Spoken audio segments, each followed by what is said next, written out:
What did I think of the show?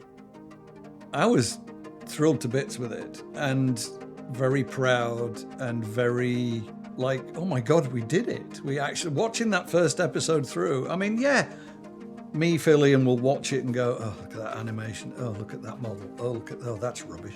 You know, but just taking it as a whole in a room full of people, it was like, oh, wow, we did something pretty special there. The hangover comes very quick, where it's like, okay, now you've got to do it again and again and again and again and again, and faster this time. Because, yeah, you had all that time to do the first one. Now you've got to start a production schedule. Because racing the clock from start to finish was about 9 months. And then it's like, okay, now you got to do an episode in 12 weeks. Okay, and after that, you've got to do an episode in 8 weeks. And then they've all got to be 8 weeks. In the first 12 months of production, we had 17,000 system crashes. 17,000 system crashes. I remember that number. I remember it very well. We literally had vendors telling us, you can't do what you're trying to do. Like, our software is not designed to do what you're trying to get it to do. You should stop doing that. I mean, the great thing is, I don't think people realize how much Canada has given to the software for the whole industry. Because you had Montreal companies like Softimage. That was the foundation of the industry. We'd had a very good, sometimes contentious relationship with Softimage, where, you know, we would send them bug lists, because we were pushing the software more than anyone else in the world combined. And they were fixing the bugs as we went along, and they'd come and visit us and watch what we were doing and say, oh my God, I can't believe you're doing this. And so there was a lot of back and forth with them. Softimage had so many bugs in it. Yes. It would just kill us every day. And our partner at the time was Alliance. And there was a gorilla there called Stefan Reichel. And he was called the polar bear because he was white-haired. And I was called the grizzly bear. And we used to have these fights, just screaming at each other. And they were in trouble because they'd done a tax credit on ReBoot and things like that. And it had to come out. And I remember a meeting where they went, well, why don't we just go to ILM and get them to do it? And I went, well, how much money have you got? And I don't think they can, because nobody's done this before. We're specifically set up as a pipeline to do lots of animation. And I said, the trouble we've got is the software keeps bugging. So he says, right, I'm going to go and talk to the software guys. And he went to the software guys, and I loved Stefan so much. And the head of Softimage says, to be quite honest with you, Stefan, most of the people here think it's impossible what Ian's trying to do. And he went, what do you mean? And he went, I'm telling you, he's not even going to get an episode done. And he had a finished episode in his pocket. And we'd got quite a lot of the other episodes. And he went, so you don't think that's possible? And he just let them hang themselves. And went, I think Ian knows more about your software than you do. Watch this. And they all watched the first episode of ReBoot. And that was the end of it. Does a show go out with a bit of dodgy animation in it? Yes, it does. Does the first episode go out and Bob doesn't have an ass? Yes. I'll never forget the shot, I think it's in The Tearing, where Bob goes to Megabyte's tour, rings the doorbell, he invites him in, and it's a low back shot of Bob walking into the darkness. And he has no ass, because the modeler didn't give him an ass. There were so many things we didn't have time to fix. But I remember Ian saying, give that man an ass for the next episode. So quickly, Bob was, Phil took him, it called him up and re-sculpted his glutes so that in the next show, he had an ass. So, yeah. There was a very steep learning curve. And getting through that first part of the first season was, well, we all knew it was make or break. So we were totally determined as a group to get through it.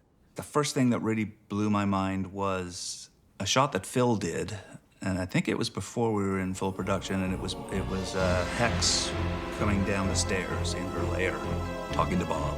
I remember the first time he did a hexadecimal walk. He had her walking down steps. It was a very seductive walk. It was very technical the way he had done it, and it was clever. And it's like, God, I would have just bashed keys till it looked half decent. She looked amazing, and it was played back in the edit suite, which was sort of this professional grade, beautiful, crisp color monitor, and it just looked phenomenal. Everybody who saw that footage, because we showed it, it was part of the tour when we showed people, everybody just went, what is this? Because they'd never seen anything like it before. And that sticks with me to this day.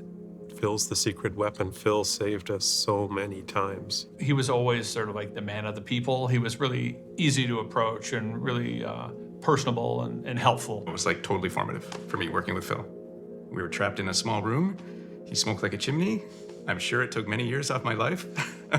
but no, being his assistant was fantastic. Taught me so much about production and animation.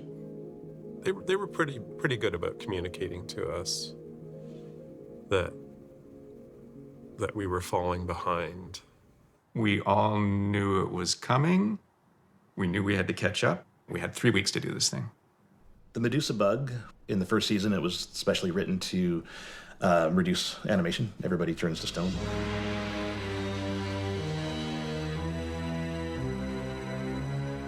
Right, so we don't have to animate as much.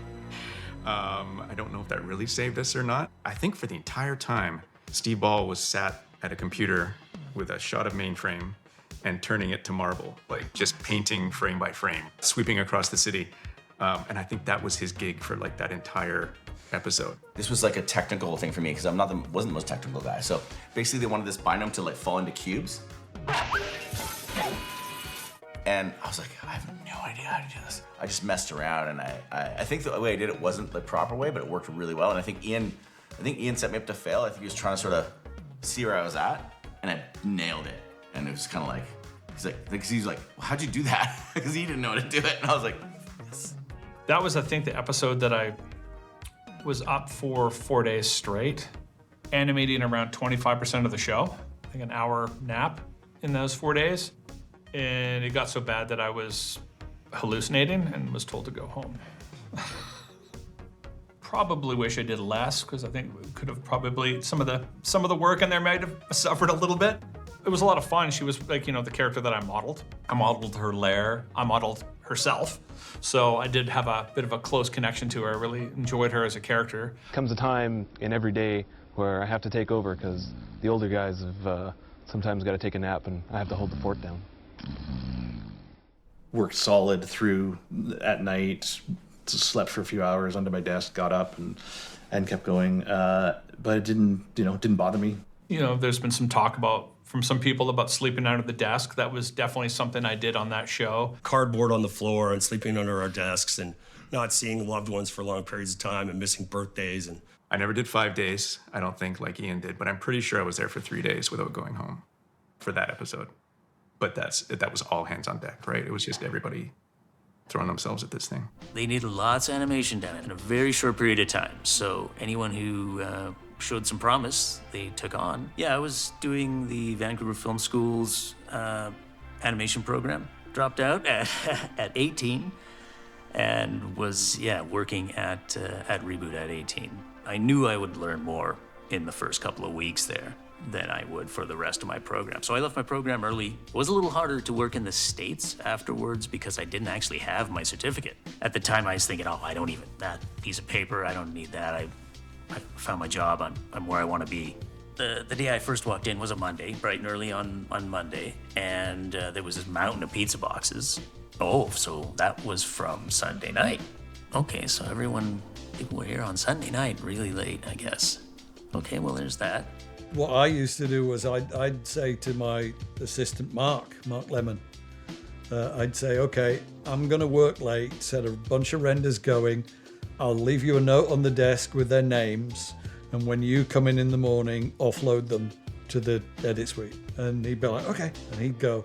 And I'd work and I'd render all the renders. And then I'd just roll under the desk for a nap. And I'd just be lying under the desk having a nap.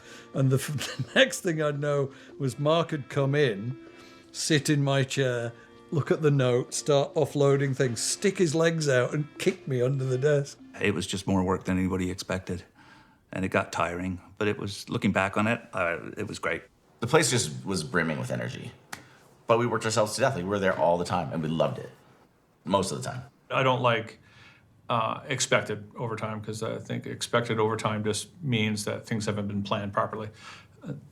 That's all it is. But this wasn't, everything was new. Like We were really developing all of our tools that we were working with. The software that we were using was extremely new.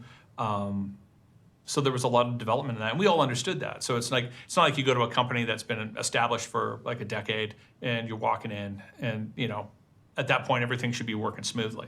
But with this, everything was, and we all understood that, and we all put in that extra bit of effort just to try and get everything done. Barely getting it done. Yeah, and there's some shots where if you watch the shows and you're like, the sound seems out of sync there. That's because the renders weren't finished. We were mixing and the scenes wouldn't be finished, and they're like, don't care, just put in a blanket explosions. Chris Broff would come to the studio, he would listen, and he'd go, yeah, that sounds good. Or he'd say, you know what, I want to hear the dialogue more here. Okay, no problem. Do the dialogue. It goes, great. Just print it. I got to get on a plane. I need to go. We were so down to the wire that we had runners fly tapes to LA. If we failed to deliver, it was a $50,000 fine. I rented a Learjet to save the 50 grand, because the Learjet back then was maybe 4 grand, to fly to LA. And I mean, to show you how crazy things were, we got there like 4 minutes before the thing had to go up on the satellite bird to New York to start broadcasting. I mean, literally, we got there an hour before the thing was going on the air. That's how tight it was. We at Alliance were in business with ABC on a number of projects. And when you fail to deliver to a broadcaster, they get very angry. At the time, we thought it had unbelievable potential.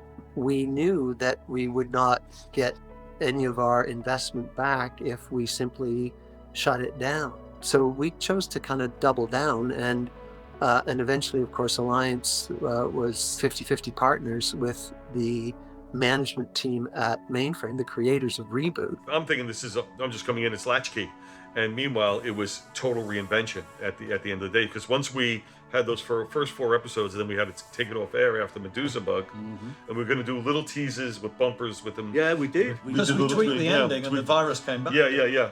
Jenny Trias was head of children's at ABC, and she was our master, but she was also our champion. She agreed with Ian to go along with this delay tactic to buy us more time to finish the episodes that were in production.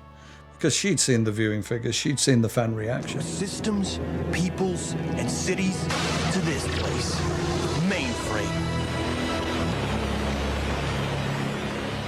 Oh, Bob, did you really think that only hexadecimal could create a Medusa bug?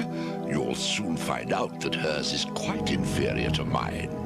Once Mainframe is offline, who knows which systems might be next?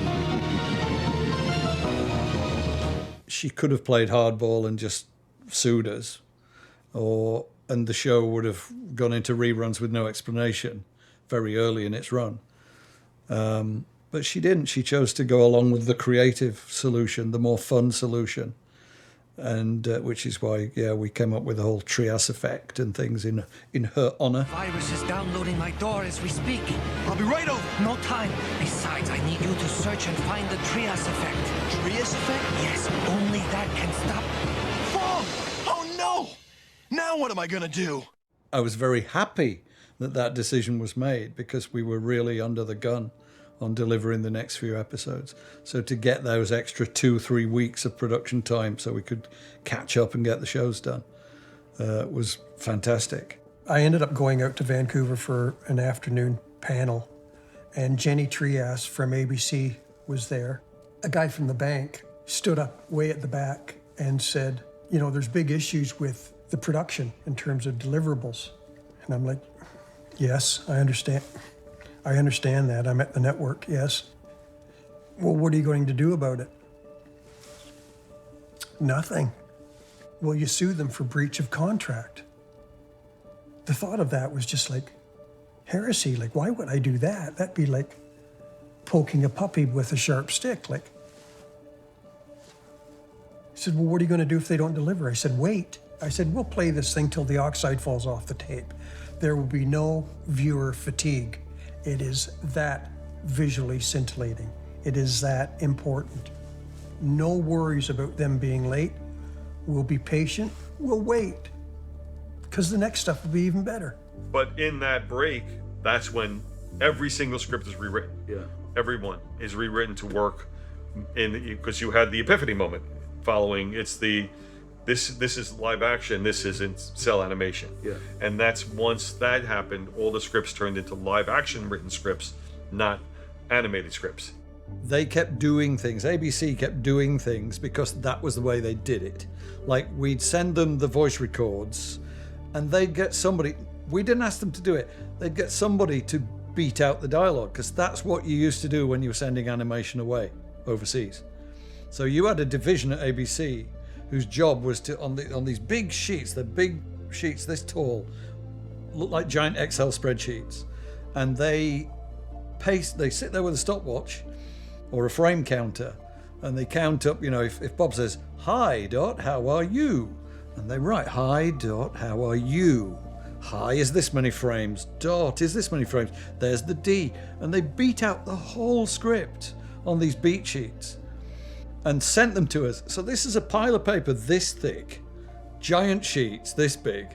And we're like, what are these for? And it was the same with storyboards. We didn't really use storyboards.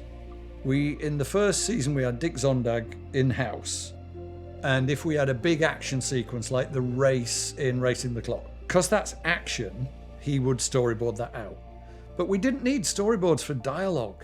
The TIFF, there's a scene in the TIFF where Bob's working on his car and Enzo calls him on a vid window and Bob's under the car. And the guy was in the storyboard room and he's painstakingly storyboarding that scene with a camera move here's on the vid window that moves down to thin. And by the time he'd finished storyboarding the scene, you had it in the Avid animated. Done. And it's like, and that was the point where Chris Brough, you showed him the scene, and then you showed him the storyboard, and he's like, "What's the deal?" He's like, "I did that while he was doing that." And he's like, "We don't need this, do we?" Can you draw what's difficult, like a stunt or something? Come up with some gags and things like that. I don't need you to do two people talking in a diner because I've got that ready to go. It's just, yeah. So I'd leave them, go away, come back and say, "What have you done?" And goes, "Well, I did them talking in a diner." Top of my head used to come off. Because we were just three guys from London who'd never made a TV show in our lives, who used to animate logos. And we were coming into, in this instance, Vancouver, where there were a lot of companies in town who made animated television shows. And we were walking in going, "Okay, this is how we do it." And they were like, "Sure it is, kids. Yeah." And there was a lot of that initial pushback, and then we get mad, and then they get mad, and then there's a fight, and then you meet in the middle. And then you show them what you've done, and they go, "Oh, I get it now." And they, I think, could see the future coming and go, "Okay, we need to retool and change the way we think to move forward into this bright new world of CG." And now look where Vancouver is. In the 90s, in the animation business in Hollywood, animation was really looked down on by the rest of the entertainment industry for the most part. It's kind of like, oh, you do movies, then if you're not good enough, then you do TV live action, then if you're not good enough, then maybe you do something else, and then animation was way down on the bottom. And we had a lot of writers that would be coming through, and their dream was to become a live action sitcom writer. I'd get these writers coming in, and they're just like, "Sorry, I'm just kind of here, just doing it, I'm trying to get a real job." And I'm just like, I love kids animation. Like, I don't know, I felt disrespected, And like, I thought it was a great honor to work for kids. I mean, we're like forming people's brains for the future. When I first started, like maybe my second or third year, and I would watch these cartoon shows made for kids, and it was that kind of sitcom-y humor where they were putting each other down. And I thought that was worse than all the violence or the physical goofy gags that they were doing, like the Roadrunner running into a wall. It's all these Senate hearings, like, oh, if a character runs into a wall, that's dangerous for kids. And I was thinking, honestly, if your own friends are putting you down and not supporting you, I think that's more dangerous for kids. That's just me.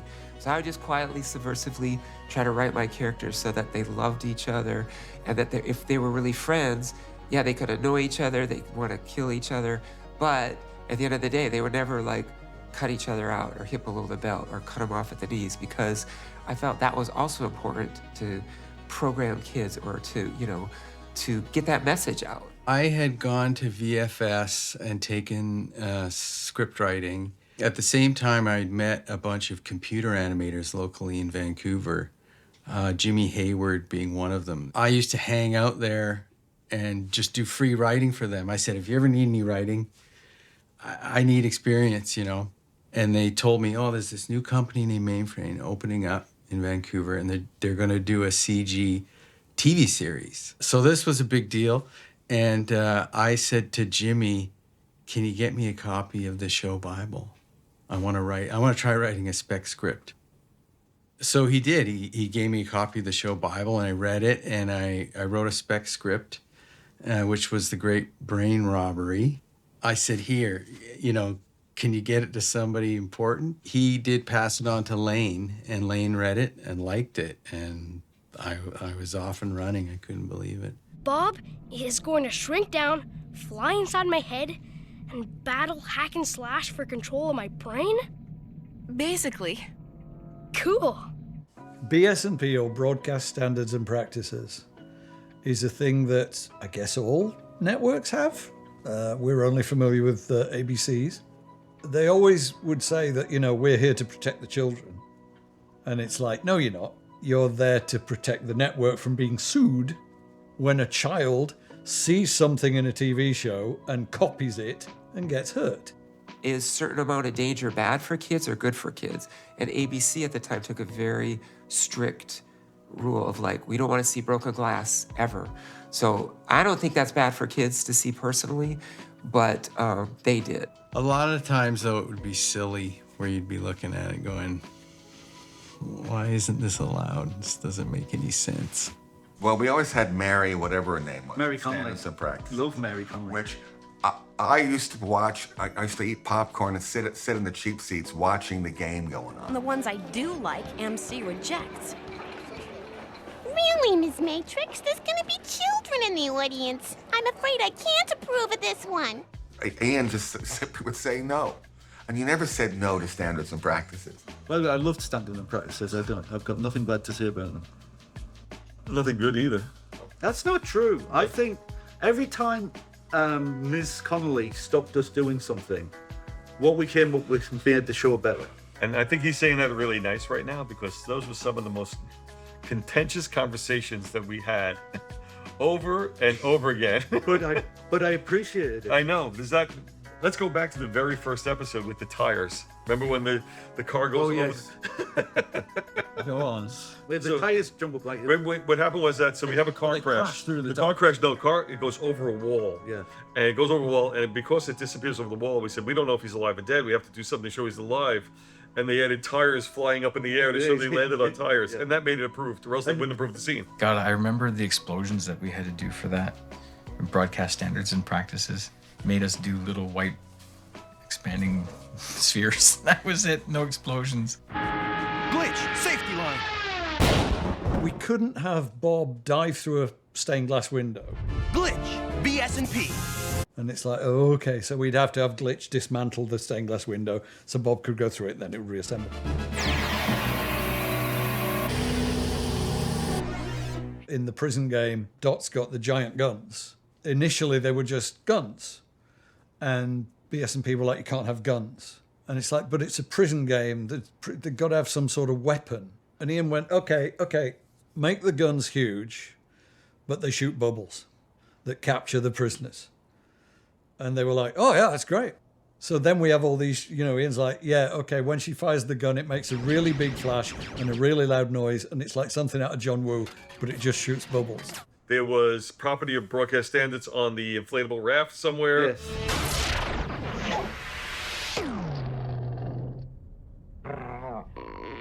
Who knows what ended up in the show and what didn't. We tried so many things. There's a YMCA parody called BS&P, and it was brilliant. Yeah, we're living with BS&P. Oh, it's fun to play in a non-violent way. Everyone was laughing like crazy. It's like that one was the first, real poke. Yeah, the worst note I got from Mary was that we were promoting incest. That was like, what? Yeah, Dot singing to Enzo was promoting it, and I just lost it on that one. We were tasked with building just generic buildings to fill out Baudway and parts of Mainframe. Ian liked some of the stuff we were doing, but it didn't have, I think, quite the visual impact he wanted of like the skyscraper window patterns. He threw that to Phil late one night, like, we need some proper bright windows that we can map onto buildings. I'm sure it was given to Phil at like 2 or 3 in the morning. You could hear the keyboard probably from 4 offices away. Chain smoking, pounding on the keys, metal music blaring in the background. Nobody hit a mouse button as hard as Phil. You could always tell when Phil was in one of the suites working because you could hear like whack, whack, whack, whack, whack when he hit the mouse button. Supposedly, he basically typed in dots and dashes that made up FU, FU, FU, and put that into the window patterns. You broadcast standards in binary code in the windows. If you could stop it on the right frame and work it out. And we didn't know. And we didn't know. We found out after the fact. Give me one good reason why we can't put this guy in the show. 'Cause I can't stand him! We used to get trainees as an exercise, like to train them up on the system. We'd get them to build models, and we'd say, build a binome. The first couple of shows, there aren't that many binomes. The idea with the binomes is they're the zeros and the ones that make the machine run. And in the beginning, to save animation and save modeling, they were all going to be identical. And then very, very quickly, they all started to develop personalities. And it's like, okay, this guy's a construction worker because he builds things for Dot, and this guy's works in a diner, so he's a chef. So very quickly, a trainee would build a binome in a tuk-tuk. Well, we put tons of stuff in the show. So there's a band called Tuk. Yeah, they're like a hockey-based band. So the song's like 4 minutes for roughing. That later our hockey team was called Tuk Army. So I was the lead singer for a little bit, and I was in art school. But then I decided to go tree planting, so they fired me and got somebody else. They really started off with being sort of generic characters. They were sort of background fodder for, occasional gag here and there. But as the show progressed, they started getting bigger and bigger roles, and some, lead characters would be binomes. I always liked Hair Doctor. Everything is going according to plan, Your Enormity. And then the whole running gag with Mind Digits. My digits! I created Fingers, the doctor. Old Man Pearson, which was the junkyard guy. Let me go, you tin can! I created these little mechanical eyebrows over his one eye. Cyrus. It makes me smile, sir. I got to model him, so I have a certain connection to him.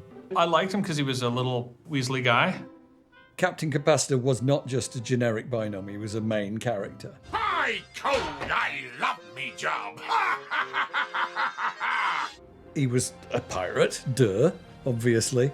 And I think Long John had done something. He might have played Captain Hook or something like that in a play. Such clumsy boys, butterfingers. And we, Brits, the hub, were like, Long John Baldry, because we grew up listening to his music. And he was a star, It's like, oh my God, Long John Baldry. And then we found out he was a local actor. So, wham bam, there he is, and he pulls off this amazing pirate voice, and it was we couldn't be happier. I did build the Saucy Mare. I was butting heads with Ian on this one. He wanted the sails to float. I'm like, well, it needs to attach to something. And he goes, no, it doesn't. Well, it's the first drawing ever. Sometimes drawing small was just not working for me, so I'd get out this big pad and just make shapes, and that was the first one right there. I did some texturing. I did the skull logo for the Saucy Mare, our original, which I cleaned up, and we put it into Photoshop 2.0 and created the actual texture that went on there, and then that got mirrored onto the sails. That's a very old dye sub of the drawing right there. It was huge, like physically, like in the digital world, it was very large. I just built it to what looked correct, right? And it didn't take into account of staging at all. Bob was fixing his car, and there's this song that he's singing, and I still hear it in my sleep.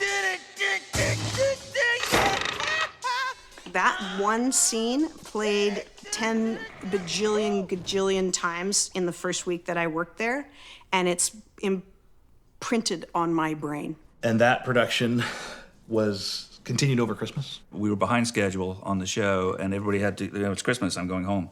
And so people started leaving. A lot of the crew had come from Toronto because of Sheridan, and there was more schooling in Toronto for animation. They all went home. I think we got down to like 5 or 6 people, and we still had 18 minutes of the show to do, and like a week and a half to do it. But Ian gave me a certificate saying, "You'll never have to work on Christmas Day again." Which I would show him every Christmas for the next 5 years. You want a script to be about a page a minute. So a 21-minute show should be a 21-page script. It never is. So I think our average scripts would have been 35 pages long. And Wizards Warriors was a 52-page script for a 21-minute episode, which is just... And it was full of stuff we couldn't do. There was an animated hedge maze in there. Like there's a bot where they end up in a hedge maze and the hedge comes to life and it grabs them with tendrils of... And we're like, we can't do tendrils. Are you crazy? Ian was just like, to hell with it. Just record the whole thing, all 52 pages. We'll put it in the Avid and we'll cut something together. And they realized that there was like 22 minutes of dialogue, which left absolutely no room to do anything visually. Ian just decided to ignore the script. He was just going to make something up that used all the same sets and characters and the basic idea of the Dungeons and Dragons theme, but the script was out the window. And he came up with the idea of the gauntlets for the levels. So we'd take, okay, this thing that happens on this level is quite fun, but we don't have time to get there, get in, get out. There's just not enough plot time for that. So we'll just do a series of vignettes, which was easier for chopping up for animators, so you could have one guy doing all the gauntlets and another guy does the bit where they're just standing on a pinnacle in a black void with a camera going around them. That's one animator. Give that to one animator. You're just breaking it down into moments. So the beginning works and the end works and the stuff in the middle will just busk it and make stuff up and lose the hedge maze, but throw in the battle carrots. Oh my God, the battle carrots. Okay, the battle carrots are mine. I'd forgotten.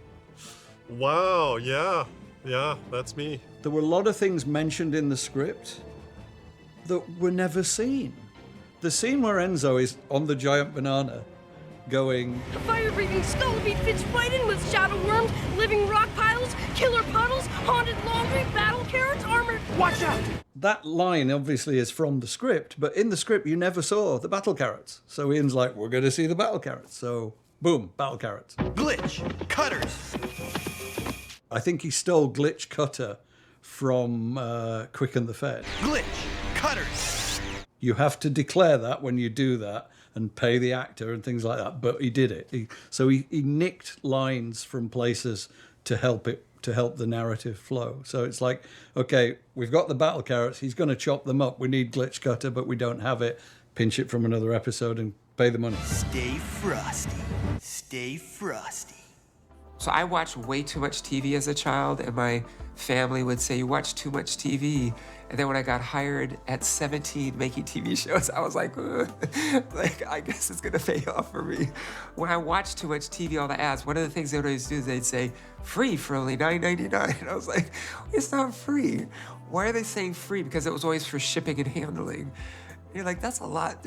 You're paying a lot for handling, So with Mike, the TV, that was our chance to sort of make fun of the stupid, TV can be so stupid, And Mike was sort of this horrible concentration, this aggregate of everything that's dumb on TV in one spot. But wait, there's more.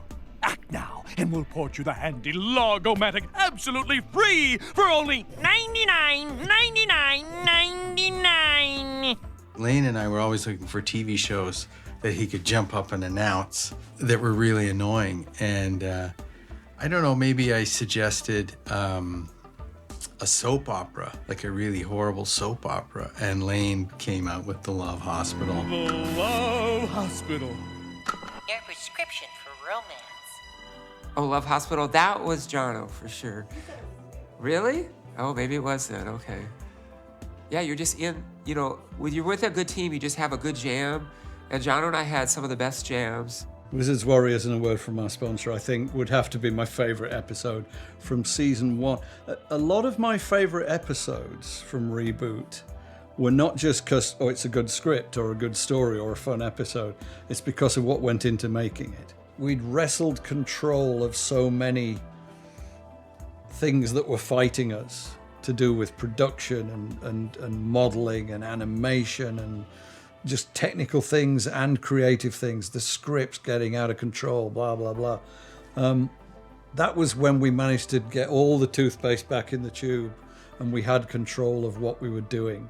And from that point going forward, I think we'd got the ship on course from that point. And it's a great show. It's a fun show. And there's a lot of great memories when I watch it.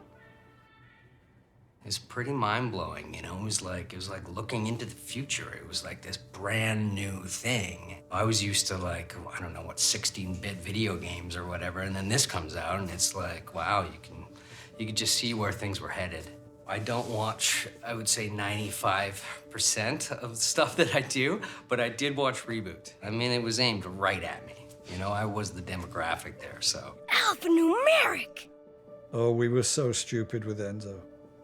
We were so... Anybody with any sense would have cast a female actress to do a little boy voice, and that voice would have stayed exactly the same throughout the entire run of the show. But no! Did we do that? No. We said, no, we want a real kid.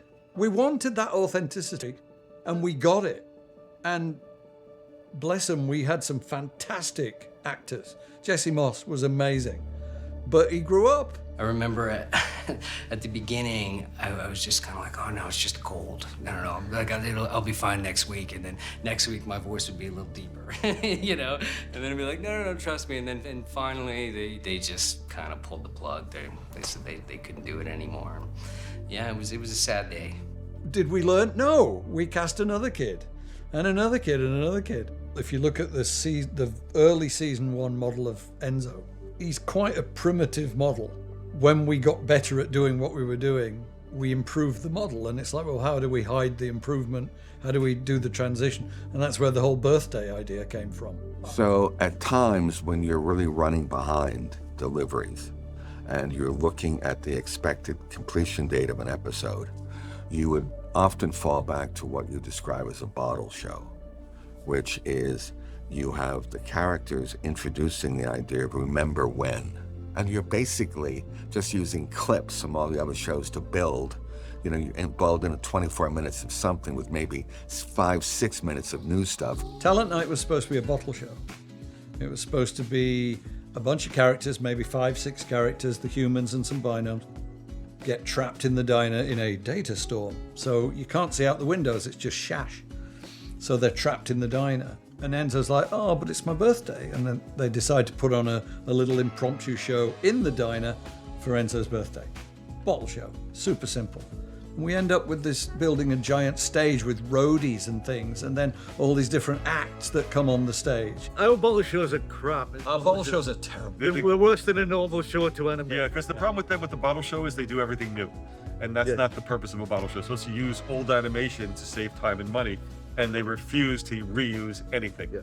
But we did kill the Dire Straits characters in those. We did. And I mean, the good thing about the acts was they were all self-contained. Everybody had their little pieces of it. You're doing Fong singing Unforgettable, and you're doing the Dire Straits thing, and you're doing the this and the that. And people animated the shit out of that. Well, I did a breakdancing binome in that thing, and I don't know if I just did it. Something was happening, and then this binome finds himself in the spotlight, so he just has to do something, and then he starts busting out some moonwalking. Bits I love in that, the William Shatner with the wig sliding off. And I think it's gonna be a long time.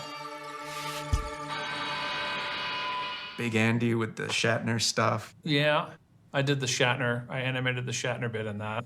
I remember the primitives, and they were just a circle, a square, and a triangle that we're playing. I was really resistant of Talent Night. It broke all of the conventions of the show. Like, Megabyte would never do that. And, you know, Bob would never do that. And it was making me angry, and I couldn't let it go. And I remember talking to Gavin at how cross I was about it. And he was like, too bad. There's these transforming speakers that come out of the ABCs, and that's like switched me to, okay, I have something that's pretty cool in there. And then I saw some footage of, the guitar duel, and I'm like, oh, okay, I understand what they're going for now. I was so wrong. I animated a lot of Megabyte in that. I remember putting the camera on the end of the guitar, watching a lot of Spinal Tap. There's a guy that worked at Mainframe, an animator, and he also was a guitar player. Mark Sheeman with the Megabyte guitar stuff, right? He was so proud of, because he played guitar, right? He was super into that, and the fingering was all right. He set up his amplifier at one end of a hallway. I set up a microphone about 30 feet away. He turned it up to 1,000 and just started playing all this flashy stuff. As someone asked me at a convention, did you play the guitar? And I said, you're aware that it's an animated show. I did not play the guitar. I did say BFG. Glitch. BFG. Which stood for Big Frickin' Guitar. Is that what it stood for? Actually, you know what? Let's say Talent Night ended up being my favorite episode. I did a long shot that was that had the YTV logo in it. It was just this long tracking shot that I think today would be a Wes Anderson shot, where we're just going along the stage, backstage, and it was all the characters who had been in the show, I think, to that point, just walking by. And I just threw in as many gags as I could, right, while I was putting this thing together, and that was super fun. And then I think I ended it with the YTV robot spinning around. On behalf of YTV, I would like to extend our appreciation for the extraordinary YTV tribute in Talent Night in Hell. Not only was the show excellent and fun to watch, but wow is all we could utter when the humongous YTV robot icon came into full spectacular view, YTV logo and all. The icon was expertly and beautifully incorporated into the show, and especially impressed our graphics department who created the robot. What a treat for YTVers and ReBoot fans. It felt like a lot of those pieces were given out to the animators specifically because of their skills. So I can remember some of those pieces coming back and being able to, I didn't have to look at which animator had done it because their personalities were so present in all of those pieces that came back. One of them was Dot singing Happy Birthday, and that was done by our only female animator, Michaela Zabranska. My name is Michaela Misha Zabranska, and I was the first female animator and director on ReBoot. I entered on TIFF, so I think that's episode like 5 or something, and I was given like a big chunk, the opening scene, which is very conversational. It's all the three. It's Dot, Enzo, and Bob. In that scene, there was the one when she gets upset with Enzo. And I took out the dialogue and I just did like a very strong pose of like her being upset and just tapping her finger, kind of like the female version of anger. No yelling, no talking, but I'm going to stare you down. So like naturally, I did a lot of scenes with Dot and almost like developed relationship with her. Dot had always been very much a fighter and, warrior and very much square-shouldered. And suddenly she became this very slinky, sexy character, and nobody had moved her that way. A little playful suggestion that there could be maybe something going on between Dot and Bob is the moment when they almost kiss, or there's a suggestion they could, and instead she slams him in the face. Yes, I came up with that. Many of those young men had never even spoken to a real woman, other than me. And so they didn't have a lot of understanding of how women move and how women think. But truthfully, that's how animators work. Animators work by getting reference and by moving their own bodies in the way that the characters are going to be moving. Michaela lived in a woman's body. It made sense for her to create that animation. She understood how it felt to walk in high heels, how it felt to try and walk down a runway like that. She had very long legs too, just like Dot, so it was perfect. We would have like Japanese tourists coming through the office and taking pictures with me, and everybody was just like, "Oh, she did the Dot scene." my favorite binome, Johnny O. Binome, the binary comic, who told the joke in ones and zeros. Yeah, you have to be a software nerd to like that one. 1011101. But we actually had fans who tried to figure out what the joke was. They were sure there was a joke, and there actually was a joke. It was "Take my wife, please," which was an old vaudeville joke. But it was just so ridiculous that there actually was a joke. The day after that show aired, I was out for a walk along the street, and there were a couple of kids telling jokes to one another where the punchlines were 0 and 1. And I thought, this show is now in the fabric here. I mean, when you start quoting the next day, stuff like that, I mean, that's pretty esoteric stuff. You know that it's reaching a lot of people. We saw the viewing figures, and we were definitely competing in our time slot. ReBoot had a fascinating number because it was equal boys and girls, which was something that every company coveted. On a Saturday morning, we had about 1.1 million viewers on a Saturday morning for ReBoot. Quite quickly down the line, we were beating the opposition, which was Fox, I think. They had like X-Men and things like that. And there was one weekend, I do remember one weekend where we beat X-Men. And we were like, yes! ReBoot became like the #1 show, like a rocket, as I'd hoped, and it pulled everything. But I did a promotional trip to LA, and I did like a little talk and showed clips and things, and we had a megabyte and a hexadecimal in costume. The reaction was very good, and it was turning heads because of what it was, something people had never seen. There's a lot of different data points in figuring out whether a show's going to work, but for me personally, as much as we had ratings data, I also had 2 kids who were right in that sweet spot of the ReBoot fandom. And I'll never forget taking them to school and basically being mobbed by a bunch of their friends, all of whom wanted to know when the next ReBoot was coming out and what happens. And I got pulled over by the cops because he thought I was drunk, and I wasn't. I was just bopping to B.B. King, actually. And he went, "Where have you been?" I went, "I've just finished, we've been writing a script." He went, "A script what for?" And I went, "For a TV show we weren't on." He went, "What TV show?" And I went, "ReBoot." And he went, "Guardian Bob?" And I went, "Yes." And he went, "What? Can you tell me what's happening in the next?" And I had to tell him the plots. The town really loved this. I was flying across Canada, which is important, and I ended up sitting in a row, and there was a woman next to me with 2 little kids, and they were playing with ReBoot action figures. And I said, "Oh, wow." And it's a 5-hour flight, and after an hour, I was like, I gotta say something. So I said, "By the way," I go, "that's me." And she goes, "What do you mean that's you?" And I said, I'm Bob." She goes, "Like in a mall? Like a guy who dressed up in like a mall show?" I was like, "No, I did the voice on the cartoon." And she's like, "Oh." She goes, "We have to have you sign something." And I ended up signing a air sickness bag. And it did air in Britain, or at least the first couple of seasons. I do remember a lot of people writing to me, calling me, going, "Oh my God, I saw the show," sort of thing. So it did air over there, and the family saw it because I sent tapes. My mum would, classic mum would, if it was in the paper, she'd cut out the story and save it for me and things like this. If it was in a magazine, she'd cut it out of the magazine. My family is very working class. It was my mum who supported me actually going away from home and doing a course that I think my dad couldn't understand what it was I was doing.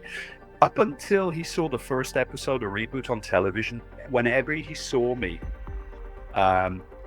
like on a weekend I was home from London to visit, he'd ask me how school was going.